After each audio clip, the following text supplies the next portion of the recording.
Hi, I'm Aubrey Sitterson, Community Manager for WWE Games at THQ, and I'm here with the legendary Texas Rattlesnake himself, Stone Cold Steve Austin. How are you, sir? It's great to be here, Aubrey. We're here to talk to you today about WWE 13 on sale October 30th and our all-new Attitude Era mode. How are you, sir? Outstanding. Are you going to ask me any better questions than that? I'll certainly try. During the 90s, it was a really special, invigorating time for the wrestling industry.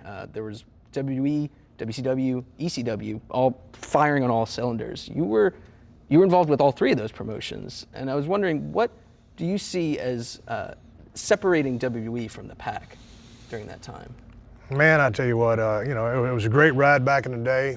Obviously I started off in WCW. Kind of started. I was a good mechanic back in the day. Got fired from that gig, made a turn through ECW, hooked up with Paul Heyman, got a chance to kind of channel the pissed off energy that I possessed at that time, got a chance to vent. Finally, it was time to ride off into the sunset and join WWF at the time, which is WWE. And man, it was a pure free-for-all. It was competition, and everybody was out to be number one. And then all of a sudden it turned into the Monday Night Wars at WCW versus WWE, and they stomped our ass for 2 years. And then due to some good booking, great characters, good storylines, we started kicking their ass and never looked back. It was a great time to be in the business. It's a great time for the fans to watch the business. Fantastic. That's great. What would you say was it that really set the Attitude Era apart from what came before and what came after? A lot of people say, what set the Attitude Era up, or what started the Attitude Era? To me, and I was allegedly the leader of the Attitude Era. Sports entertainment, pro wrestling, whatever you want to call it, has always had an attitude. So why that particular generation got labeled, I don't know. But nonetheless, I just, speaking for myself, I just, channeled what I felt, gave what I felt, finally, unleashed the personality of me in a competitive environment, which is a killer instinct to dominate and win everything you can, and unleash that in the ring, in a 20-by-20 ring. And then through good booking, great announcers, my buddy Jim Ross, coloring and embellishing all the stories that I partook in, it just turned into what it turned into. It turned into a damn monster. You mentioned Jim Ross, and something we're really excited about WWE 13 this year is that good old JR is back at the announcing table with Jerry the King Lawler for our Attitude Era mode storylines. What do you think it is that JR brings to a wrestling match that no other announcer does? Unbridled passion, knowledge, and a great storyteller. And he tells it like it is. And when you've got someone that can verbalize what's going on in the ring like he can, it makes the match all that much better. So he was a very important part of my career. He's had an outstanding career, starting from everywhere he started to where he ended up. That's why he's in the Hall of Fame. And in my opinion, he was the best ever. But when you bring passion, knowledge, the ability to tell stories and make people feel what's going on in that ring, you got a winner. Fantastic. Jim Ross and Jerry the King Lawler, they're part of our WWE Live experience in WWE 13, which includes sort of an overhauled audio to make the game sound exactly like the action that you see on WWE TV, including the roar of the crowds. And I know that during the Attitude Era, the crowds were nuts. Crowds were over the top, especially when you came out. What is it that the crowd adds to your performance in the ring? Does it impact what you do? When you go out when you make an entrance, when that glass broke and Stone Cold was to make an entrance, and that roof blew off the building, man, that sends you higher in life than anything that I know of. It's just an adrenaline rush I can't explain. Now, when you get in that ring and you start working, when you start telling that story, you're using that crowd to make your decisions. Based on what you do, elicits a response. According to that response that the crowd gives you, you proceed accordingly. So you feed off that, man. You're in there, you're having a match, and you're feeding off that crowd. That's the gasoline that fuels the match, and that's how you make your decisions. If you're not listening to that crowd when you're working, you're missing the biggest part of what working's all about. So, coming out of the gates, adrenaline rush, in the ring, helps you make your decisions, and the more that crowd gives you, the more you can give them. And it's a win-win situation for them watching and for us, being in the ring working. Do you have favorite crowds from your years in the business? Man, I tell you what, there were some favorite buildings that I always have, but I've always said Chicago, Rosemount Horizon was my #1 building. It was a great town for me. There was something about the acoustics of that building with a wooden ceiling. It was just kind of off the chart. Madison Square Garden is what it is. It's hallowed ground. It's, everybody who's played, that's anybody has played Madison Square Garden. And it's always been said in the business, if you can get over in front of the Garden crowd, you can get over anywhere. And they'd seen everything that's been around. So it's a hard crowd to get over in. But once you've got over in that arena, you can do it anywhere. But just as far as badass acoustics, Chicago, Rosemount Horizon. Fantastic. You mentioned before that the Attitude Era was somewhat of a nebulous concept. Do you see it as beginning at a certain point in time, or something that sort of gradually evolved during the 90s? Man, again, I think that in this business, there's always been an attitude. It got labeled as the Attitude Era, when I was kind of really getting started and hit my peak. So it is what it is. That's a hard concept for me to explain, because my vision of this business is different than yours, or it's different than the people who write dirt sheets, or it's different than the people that watch. Again, I stick to what I say. Inside a ring, inside a squared circle, guys and gals have always had attitudes. I can't elaborate anymore, because in this business, if you ain't got an attitude, you ain't got nothing. Do you see a difference in the superstars of the Attitude Era compared with the superstars of today? I can't get too carried away about today's system. It's more of a PG system. And you know what, to me, by and large, it's a little bit more toned down. I'm not gonna sit here and start a booking discussion, but in the Attitude Era, it was a little bit more straightforward. It was a little bit faster. It was a little bit more raw, to use that term. And it had a different feeling. There was a feeling when you watched Monday Night Raw that anything and everything could happen. And a lot of times it did. I don't so much sense that. That's my take on the business then and now. It's still a great business, but as everything changes, so has the business of the WWE. Could a superstar like Stone Cold Steve Austin find success in today's wrestling industry?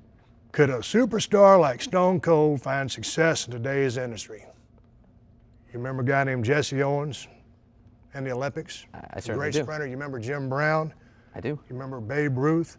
I do. You remember Mickey Mantle? Yes, sir. Would they be great if they played today? Would they be able to play if they were born at the current time and put into the system? I would certainly think so. You would certainly think so. Well, yes, sir. So I imagine. Absolutely, Stone Cold Steve Austin would be on top, the top of the WWE if he was currently in the ring in this system. When you look at what I did in the ring, people say, oh, well, if you took all the filters, if you put the filters on Steve Austin and he couldn't say all the things that he used to say, could he survive? Well, you look at any one of my matches, and they hold up. Right now, in 2012, they hold up. So you're damn right I would exist in WWE currently. And I'd be a top guy. And I'd be beating everybody's ass just like I did in the Attitude Era. And I'm fixing to beat your ass if you ask any more stupid questions. I apologize. I'm sorry. Maybe we could talk a little bit about, you're on the cover of our Austin 316 Collector's Edition for WWE 13. And it's something we're really excited about. And You ought to be. it's particularly appropriate, I guess, because our cover superstar in our regular version of the game is CM Punk. And there have been quite a few comparisons between the two of you since late last year with what's come to be known as Punk's pipe bomb promo. What do you think about those comparisons? Do you think they're apt, or? Well, you got a guy who was pissed off back in the day at the system and ran through anything and everything to get to the top. You had a guy a year or two ago, as we speak, who was pissed off at the system, ready to walk away from it. If you poked him with a stick, he was fixing to. He went out and dropped a pipe bomb promo, said what was on his mind, meant what was on his mind, meant it in his heart and in his guts. And it was a believable promo because it was a true promo. So I think CM Punk reached a point that Stone Cold was at a long time ago. So I think the comparisons are fair. Now, obviously, two different styles in the ring. I think I was probably a little bit more wide open than him, a little bit more violent. I think he's a very sneaky young man in the ring. I think He thinks ahead. I think it's a big chess game to him. I think he thinks probably more than anyone in the game today going into a match. But at the same time, I think that he will use any method possible to win a match, when possible, given any particular storyline. He'll stop at nothing to win a match. He does have that killer instinct. Sometimes I think you have to rile him up a little bit more than you had to rile Stone Cold up. I think our versions of ass weapons are two different things, but it is a valid comparison, and it'd be a hellacious match whether it was on a video game or in a squared circle. Yeah. Speaking of yourself and CM Punk inside the squared circle, is that something we might see one day? Is that something we might see one day? I'm sorry, did I? As I sit here, I'm nursing a little bit of a knee injury coming out of a surgery. Got my knee fixed. Prior to the knee surgery, I could have whipped CM Punk's ass like that. When the knee heals up, I could whip CM Punk's ass like that. And when you ask CM Punk later what he would do to Stone Cold Steve Austin, if he doesn't say that he could whip my ass, then I have to punch him right in the mouth, because I expect that's what he'd say. If that match ever gets to the ring, we'll see what'll happen. Who do you think would win that match? Oh, well, I don't know. You don't know? What kind of mealy mouth answer is that? Well, I think that there's. You know what? I don't even want to hear your answer now. But I'll say you this: since you asked a stupid question, I'll give you the answer. Stone Cold Steve Austin does what he wants when he wants. And if I got CM Punk's ass inside that squared circle, I'd do exactly what I wanted to him.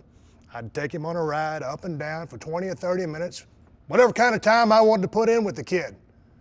Then I'd drop him on that stack of dimes he calls a neck, wham with a stunner. 1, 2, 3, his sorry ass is looking up at the lights, and Stone Cold Steve Austin is the winner. I can't see that match going any other way. Could you? No, sir. No, sir. I could not. You got any more stupid questions to ask? Just. You know, if that match happened, it'd be a big son of a bitch, wouldn't it? I believe it would. Be the biggest match in the history of wrestling. In my opinion, do you see it any differently? No, sir. No, sir. Not at all. You'd love to see that match, wouldn't you? I would pay to see that match. Yes, sir. Be a lot of people pay to see that match. You got anything else you want to ask Stone Cold Steve Austin? Because I'm starting to get a little bit tired of you. I guess that is there anything that you would like to say to our fans of WWE Games and WWE 13? Yeah, this is Stone Cold Steve Austin talking to all the THQ fans who are going to buy this fine WWE video game. It's the damnedest video game I've ever seen in my life. And the bottom line is it's got Stone Cold Steve Austin in it and CM Punk as well. So finally you get a chance to play Booker like all these little bastards on the internet want to do. All you got to do is dial up Stone Cold and dial up CM Punk and let the sumbitches fight it out in the game. And whether it's in the game or in a real squared circle and a sold-out crowd, you can rest your bottom dollar that Stone Cold Steve Austin will whip CM Punk's ass, and that's all I got to say about that. I consider this interview over.